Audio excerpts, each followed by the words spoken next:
welcome everyone to another episode of Keto Chat. I am your host, Carole Freeman, and I'm here today. I'm really excited, so excited. I'm here with Tom Naughton.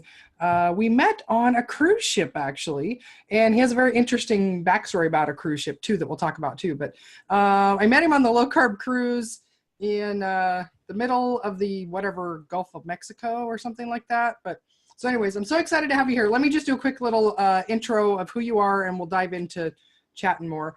So Tom Naughton began his professional life as a writer and editor for Family Safety and Health magazine. In the many years since, he's worked as a freelance writer, a touring stand-up comedian, and a software programmer.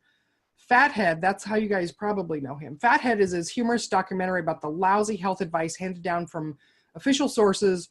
It's been seen on Netflix, Hulu, and Amazon Prime, as well as television networks in several countries. His speeches and other health-related videos have been viewed by millions of people online.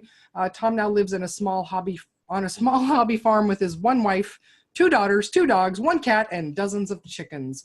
Welcome, Tom. I'm so excited you're here. I'm glad to be here. Oh gosh, where do we start? So, okay, you have a really interesting background. Like, I'm going to just say that, like, as a writer and editor for Family and Safety and Health magazine, that sounds like super boring. Was that thrilling? Or? No, it wasn't boring. It's just, I look back and keep in mind when this was. It was the early 80s.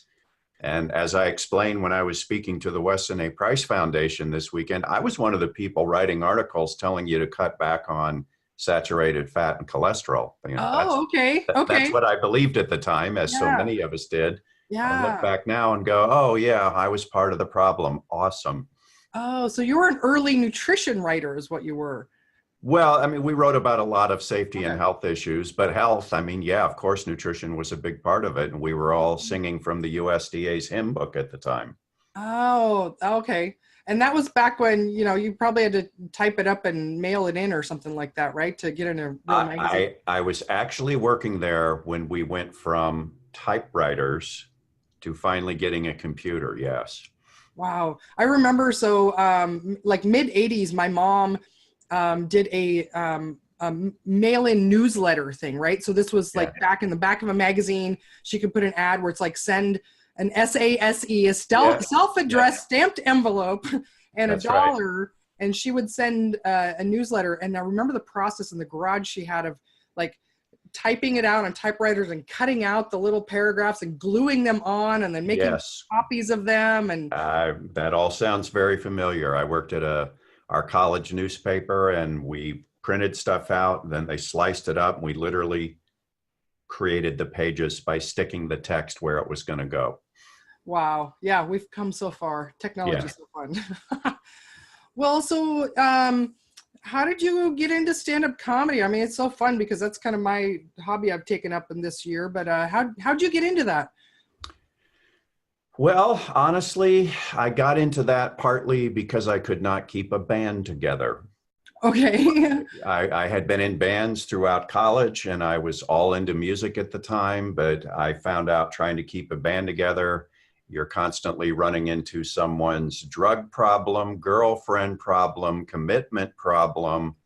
And after I went to a gig, it wasn't even a band. We were going to do a Smothers Brothers type thing, little singing comedy duo. And my partner, who had not shown any indication of this, showed up for the performance drunk, and it was awful. And so I thought, now what could I do where other people can't screw it up for me? So almost by process of elimination, I decided I would try stand-up. And I was already 30 by then. This is after years of, trying other things. So it was an experience, as you know, since you're trying it now.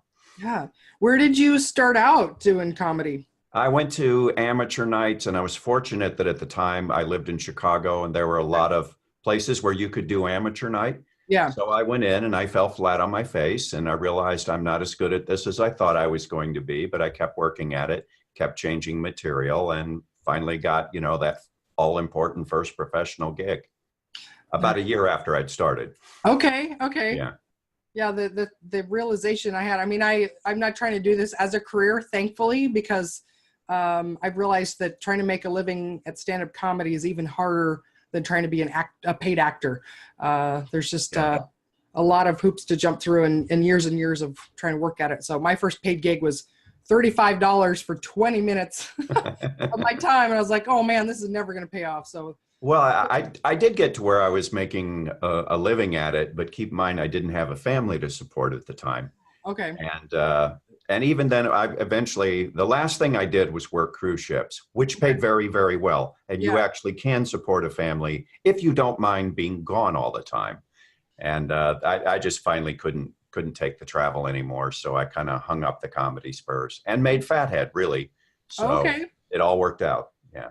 Yeah. Well, let's talk about Fathead. Like, how long from concept to, what was, I imagine, were you inspired by Morgan Spurlock? Is that where that came from, or? No. So I think you'll relate to this. I was living in LA at the time and going to auditions, et cetera, and I was thinking, I want to just produce my own show, just get my own thing going. And what I'd had in mind for a long time was a show I was going to call In Defense of Common Sense. Okay. Which is common sense, but funny guy looks at issues of the day. So I thought, all right, let's just shoot the pilot episode myself and see if I can use that to pitch this thing. So the first episode was going to be about how we treat fat people in American society. It's one of the few groups you can really be quite bigoted towards and still get away with it. Yeah. And so I started doing research for that episode. I finally watched Super Size Me, which I hadn't seen, as part of my research for that. And by the time I was done watching it, I thought, well, this guy's entertaining, but he's also full of you-know-what. So then it became, I'm going to shoot my own documentary in response.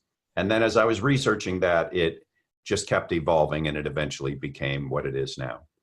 So is that how you started a low-carb approach yourself then, is researching for the movie? Or were you following? I would say researching the movie is what really convinced me of a low-carb approach. I had struggled with my weight for most of my adult life. And I did lose some significant weight when I went on the Zone diet, which is not what you and I would call low carb, but it's much lower than what most people eat. Yeah. And I did have some success with that. And then when I started really jumping into research, and I did it, and then I kind of went off of it. And when I started making Fathead, I wasn't doing anything in particular. And then when I started doing the research, after a while, it took me a while to really believe saturated fat's not dangerous, cholesterol's not dangerous. I was doing all this research online. And by the time I was well into the research for Fathead, I became convinced. Well, and you'd already, so had you embarked on the eating experiment at that point, or were you still in the researching before you started? I did the research, and I decided, based on the research, I thought, if I'm going to eat fast food and lose weight, the way to do that is to embrace eating the fat but limit the carbs, which is, of course, the opposite of what the standard advice would have been. Yeah. So that's what I did. I ate all fast food for 28 days and lost weight because I was eating double cheeseburgers, but I was limiting the buns.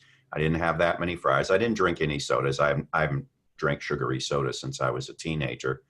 But the research convinced me this is the way you're going to do it.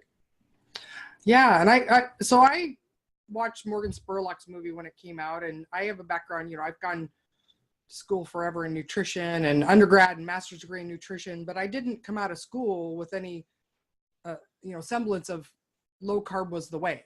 Right. It came out with, whole foods and Right. eat mindfully and intuitively, and your body will just lead you naturally to healthy choices. The answer every night for me was always chocolate cake is what my body needs. Yes. Your intuition said, this is good for me. Yeah. It tasted great. So that's what I needed without guilt. And Right. I loved Morgan Spurlock's movie when I saw it, whenever it came. I don't remember what year it came out, but I thought, oh my God, this is great. And I watched Fathead movie long before I was following keto low carb myself. What year did the movie come out? Super Size Me or Fathead? Fathead. 2000. We premiered it late in 2008. It officially came out available to the public in January 2009. Okay, so that's like right after I finished my undergrad nutrition. So I'm sure I watched it right in the middle of all my nutrition education. And it was so eye-opening to me, right? Because I believed everything in Super Size Me to be, you know, accurate. And one of the questions that still sticks in my mind is where you were calculating how many calories he had to eat to gain as much weight as he'd done, and you realized he was, you know, force feeding himself and eating.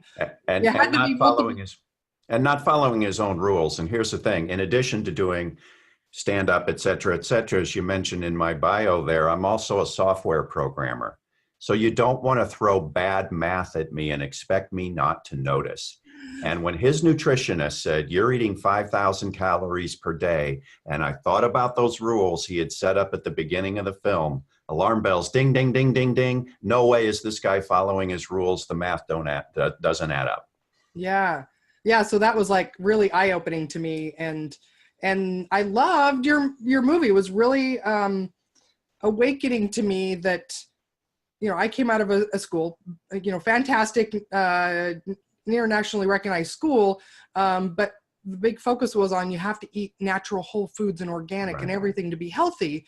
And your movie really pointed out the fact that there's a, you know, let's get the carbs out and heal the body first. And then organic can be kind of the icing on the cake, right? Or you know, I don't know, the bacon on the burger, if we want to say it that way. Like you don't need to eat organic to be healthy or to make great strides towards health. So would you mind just kind of sharing, like, what was in the 28 days, what were the health improvements that you noticed? Well, mostly the goal was to prove that I could lose weight on this diet, which I did. And at the time, I keep in mind, this has been an ongoing journey for me too. Had I thought of it, I would have, maybe tested like fasting blood sugar before and after, but I didn't. I did test cholesterol. Cholesterol went down.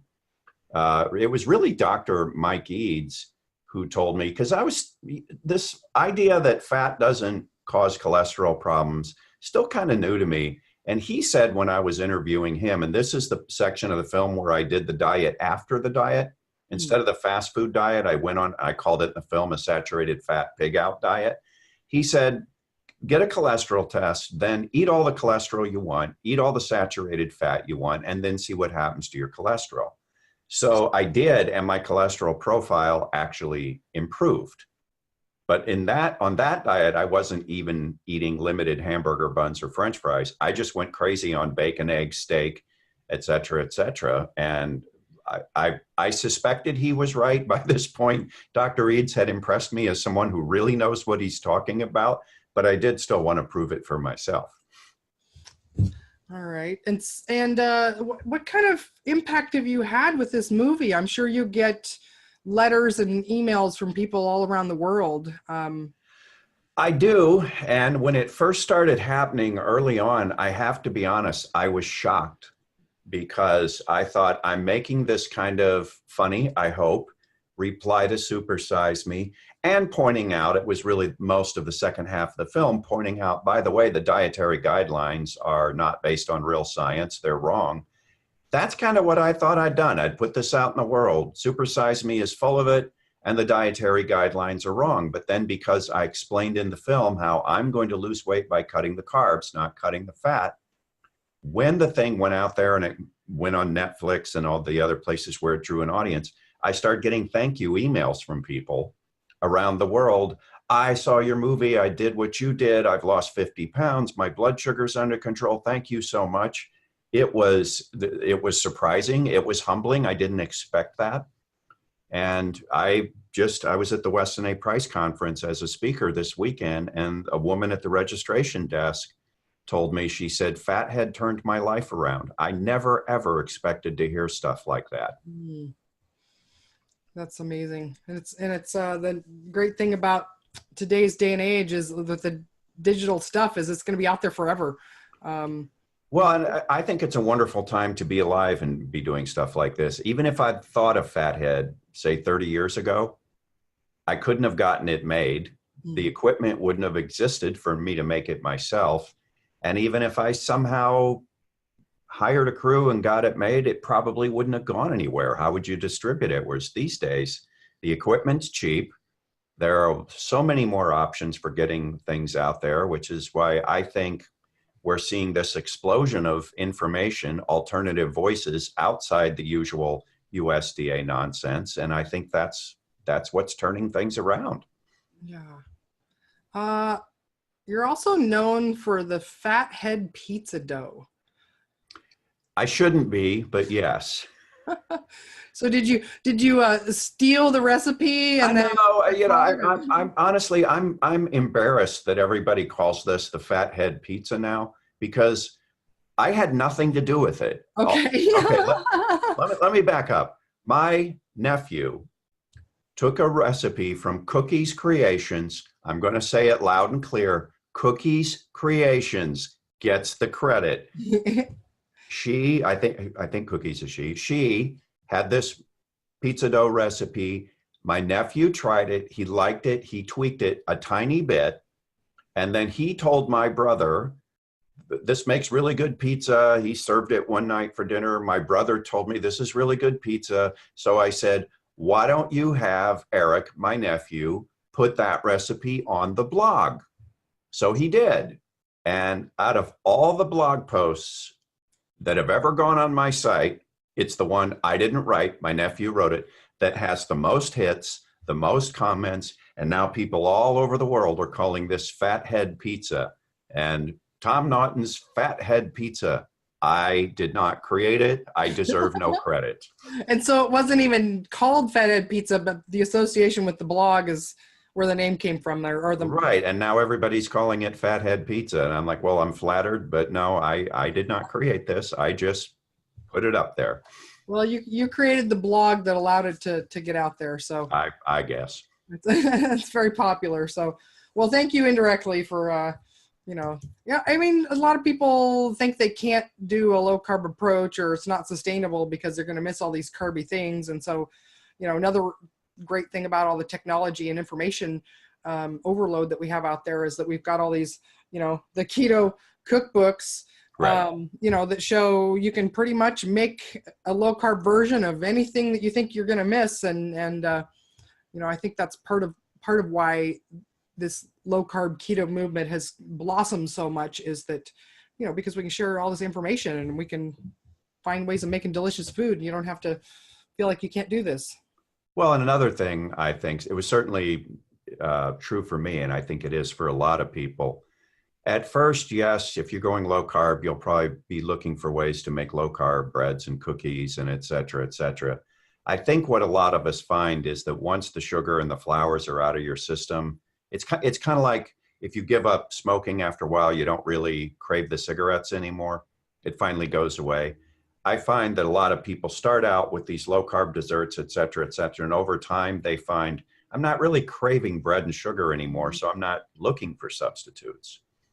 Yes, so true. Yeah. And I kind of take an opposite approach with my clients. I cut all those things out in the very beginning so that it retrains their taste buds, and then it makes it easier to stick with it, because I find that, my psychological background, I know if people are trying to find all these substitutes and keep the sweet flavor right. going, it just perpetuates cravings too. So, right.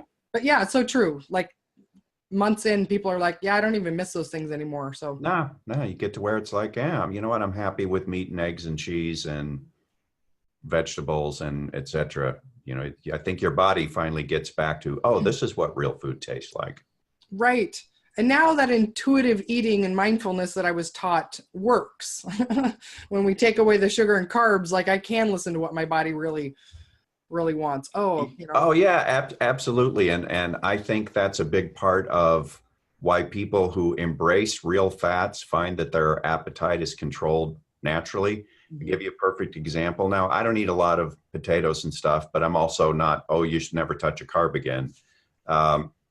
We found, for example, if my wife slices up a sweet potato and fries it in something like bacon grease or lard, it's surprising how little of that it takes before you feel full. Mm. You eat something fried in a real fat, you get the signals and you feel full.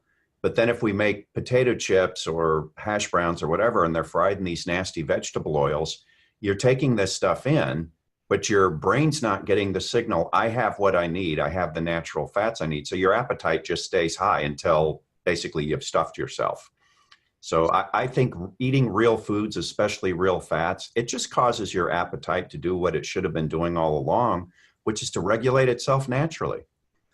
I found the exact same thing to be true, that, especially, saturated fats, tend to be real fats, and Hmm. those are so much more satiating Yeah, than any kind of oil. absolutely. Yeah. Um, so what kind of ripples in your personal life of, after doing this movie and then following mostly a low carb approach, like what kind of ripples have you seen impact in your own, personal and family, friends, Well, close friends? obviously, the biggest ripple in my personal life is that I turned 60 a week ago and I don't feel old or tired. My energy's high. My strength is good.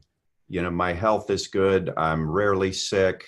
And I work with a lot of people in kind of my same age range. And I don't think it's all that common to feel as good at 60 as you did at 40 or 30. In fact, I would say I probably feel better than I did at 30 because I was not on a good diet. So biggest ripple for me is, hey, it's great to be 60 years old and still feel excited and happy and healthy and energetic.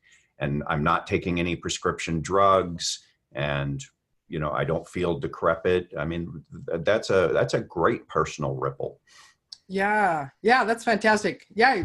Congratulations. You look fantastic. And in person too. I saw you in person, and you don't, I mean, low carb ends up being like, kind of turns the clock back at least 10 years for most people. So I've noticed that, and I have, well, and I would say the same thing. The Weston A. Price Foundation diet, which is not necessarily low carb, but it's real food and it's absolutely real fat.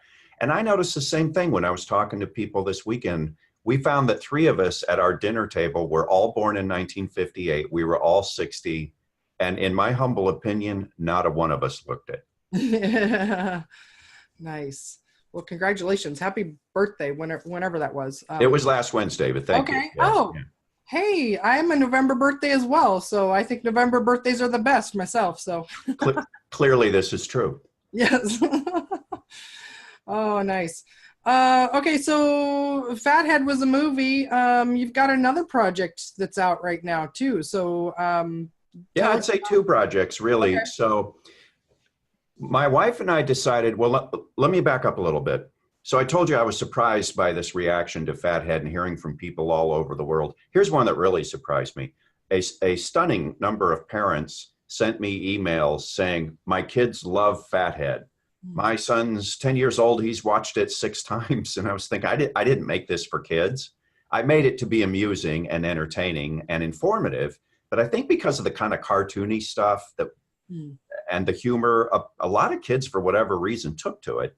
So my wife and I decided, let's make our next project something that is specifically for kids and up, but something kids could latch onto.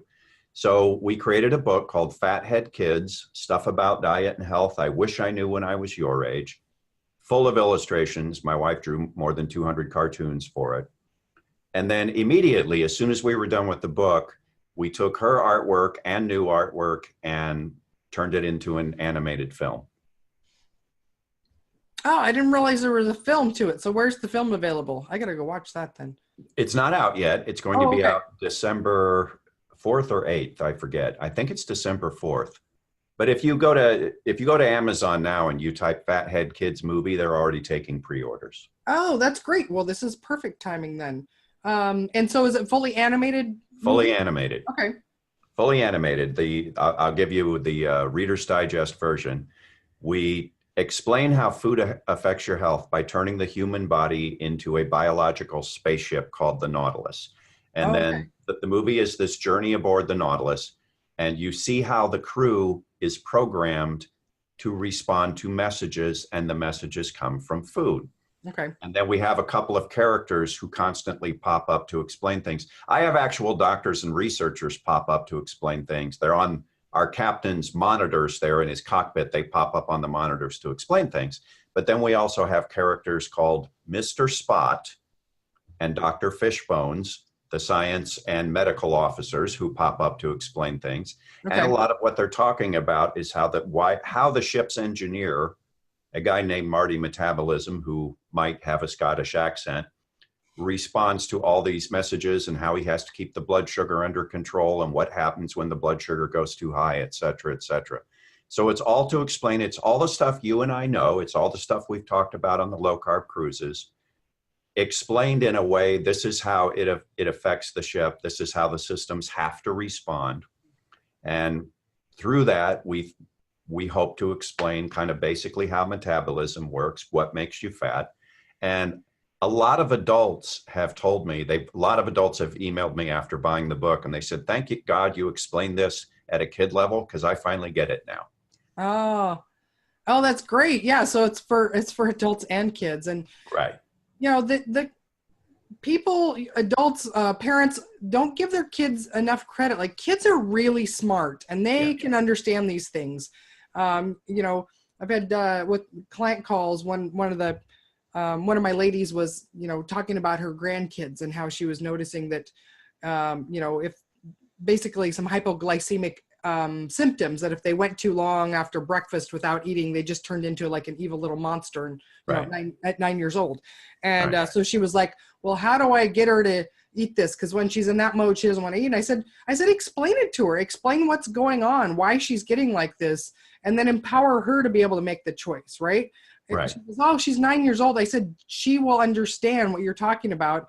And a lot of times kids are smarter than adults because they don't have these hardwired locked in things in their mind that they think are true or not, right? And then when you empower kids with that information, they make those choices willingly, because kids don't like to feel like garbage. Kids want to feel good. No. And they notice and they don't want to feel like garbage. They don't want to be overweight. And again, I had a lot of parents tell me after their kids saw Fathead that they wanted to give up the sodas and they wanted to give up the white bread. And, you know, they would say things like, Mom, I don't want to be fat. I want to feel good. And of course, you know, some kids are going to say, yeah, I want my donuts. Okay. Right. But I think, you know, it's just like anything else. We have to put the information out there, and if they choose to act on it, they will. And I think a lot of kids will. Yeah. If I told the subtitle of the book, well, I think the full title of the book, Fathead Kids, Stuff About Diet and Health I Wish I Knew When I Was Your Age. And I explain how I became fat as an adolescent. I developed the boy boobs. I was fat and slow. I felt like, you know, I couldn't keep up with the other boys in sports and et cetera.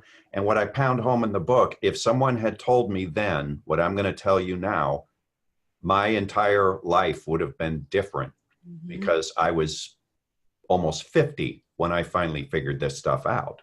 I wish somebody had told me when I was 10. Yeah. Oh my gosh. And that brings me to another concept that I'm really passionate about, is that I feel like it's even more important for kids to eat healthy than maybe even for adults, because kids are building their body that's going to last the rest of their lives. And would you build a house with crappy foundation and say like, well, later on when we put the roof on, we'll reinforce the foundation and then we'll fix the problems then? It's like, no, you want to have good building blocks from the beginning. You want to create these eating habits that will last a lifetime, instead of trying to figure out when you're, you know, decades as an adult trying to heal yourself later. Absolutely. And we bring that point up, exactly that point, in the book. You are at the point now where your body is building its ship.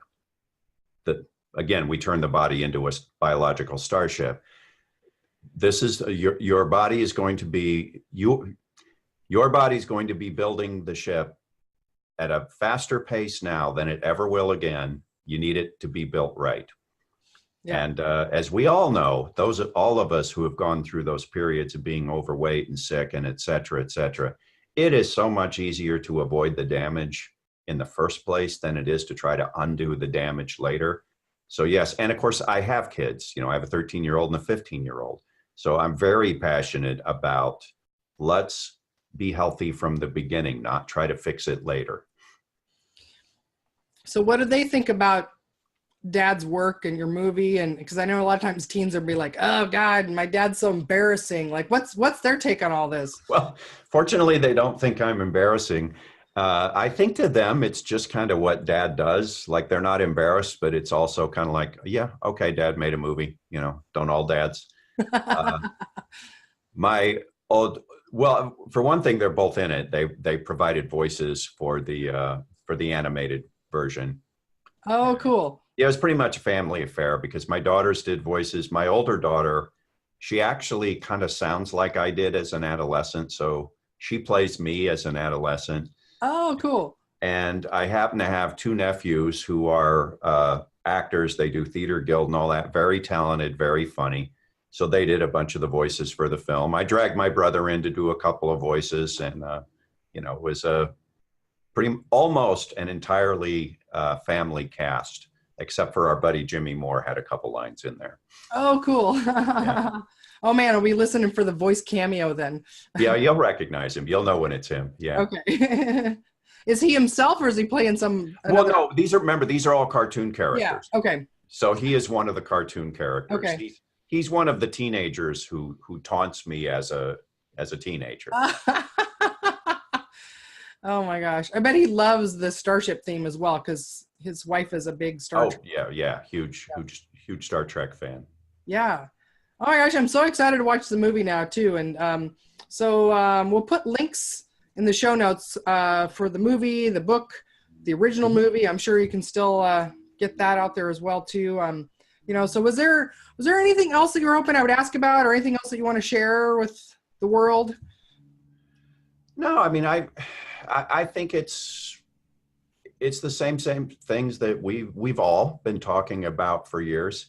Again, I'm not one of the people who goes around saying nobody should ever eat a carbohydrate again. I don't think you are either. The message I always try to put across to people is you can go nuts with health stuff. You can drive yourself into this tizzy where you're afraid to eat anything. I don't think that's necessary. I always tell people, as far as I'm concerned, you get 80, maybe 90% of the benefits if you do three things: give up sugar, give up the grains, and give up those awful, what are called vegetable oils. They're actually industrial seed oils. If you give up those three things, you've given up the three things that are going to damage you the most. Then you can worry about things like organic and grass-fed and et cetera. And I think all that stuff's great. But the message I want to get across to people: stop damaging yourself. That's first and foremost. And I think that's where a lot of people are headed. I think people are finally figuring this out. They're figuring out that the USDA advice was never based on science. And more people are going online for health information. They're going to see podcasts. They're going to watch your show. They're going to go to my blog. They're going to go all these other blogs and podcasts. And in my humble opinion, we actually are turning this ship around slowly, but we're turning it around. Turning the spaceship around. Yep. Well, that reminded me, one other question I want to ask too was like, have you experienced any backlash for criticizing the USDA food, or are they just like quietly going to let that? Well, not from them, of course. I mean, as I tell my daughter, who's not on Twitter yet, that Twitter's the wild, wild west, Mm-hmm. and that you're going to run into all types. So of course, I am a target for the low-fat crowd, the vegan crowd, all the people who believe that what I'm promoting is going to kill people. Honestly, I long ago decided the best way to deal with those people is to simply ignore them. They will argue endlessly. If you get into a debate with one of those people, you could not sleep for a week and the debate would still be going on. And you're not going to change their minds anyway. Exactly. So yeah, of course, I'm a target sometimes. I don't care. I ignore them. Okay. Good job. You've learned that lesson then. Yeah. Yeah. It's the, I think it reminds me a little bit, it could be a starship analogy too. It's like, do not engage weapons. Yeah, that's right. Do not engage. This battle will go on forever and no one's going to win. Yes. Right. Yeah. Well, Tom, thank you so much for being here. Thanks for taking the time to share. I'm really excited about all your projects and, and anything beyond this. Like, do you know your next things you're working on, or is this you're going to let this ride for a while? And Well, I think I'll let this ride for a while. You know, in the last couple of years, I've done the book, I've done the film. Keep in mind, we did the film with the two-person crew, myself and my wife. And then I turned around and I prepared and delivered this speech to the Weston A. Price Foundation, which was, you know, a whole nother project, not as big as a film, but it was a whole project. And I did just turn 60, and I said, you know what?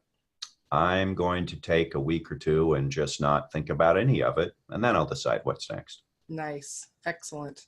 Self-care in there too. So, Right. all right, my closing question for you. The meteor's coming at the spaceship and it's going to wipe us all out. It's going to be your last day alive.